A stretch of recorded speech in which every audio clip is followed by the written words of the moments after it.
It's an old saying that a leader without a community is not a leader.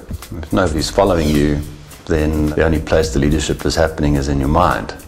And so having a community, belonging to a community or building a community is really, really important for leadership. As we talked about in the vision dimension, leaders really want to engage with visions, with things that have to be done through more than one person. And immediately that opens up this idea of a community. For leadership, there must be followership. Some people, at least in this community, need to say, I'm following Joe. I like Joe and I'm happy to put my lot in behind Joe. And Joe then needs to think about what kind of shape and form this community should take. The communities firstly are going to be brought together by sharing at least something of the vision. Some of them might share the goal but not the values. Some of them might share the values and not feel so good about the goal.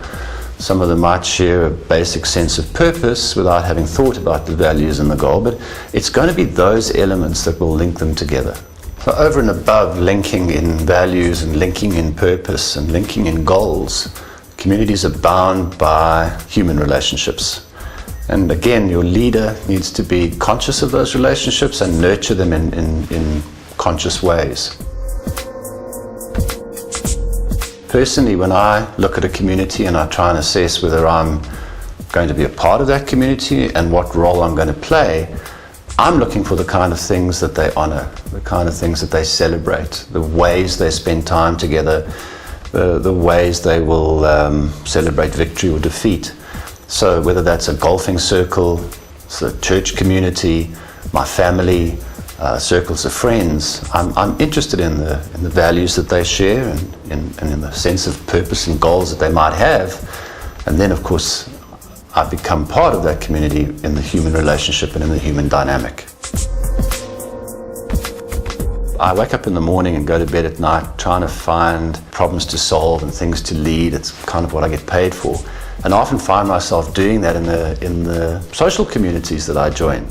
And personally, one of the things I have to fight against is the need to lead everything. I need to accept that in some communities, I'm not only just a follower, I'm Joe Schmo in the corner, you know, and Uncle Harry or Uncle Bob or Uncle Jeremy or Uncle Brett or one of the other UMs around the table is going to take the lead today. And that's a struggle for me, you know, and I think for a lot of leaders, you know, that 8 o'clock in the morning to 5 o'clock at night, if you're lucky, Monday to Friday. For many of us, it's a lot more than that. We feel like we're carrying the burden here, and we've just got to get more comfortable. I think some of that comes with age, that we fit into communities and we share leadership much more easily than some of us make out to be. I think I'm certainly one of them that wears it a bit too heavily, and encourage everybody else to wear it a bit more lightly and pass it around a bit, you know.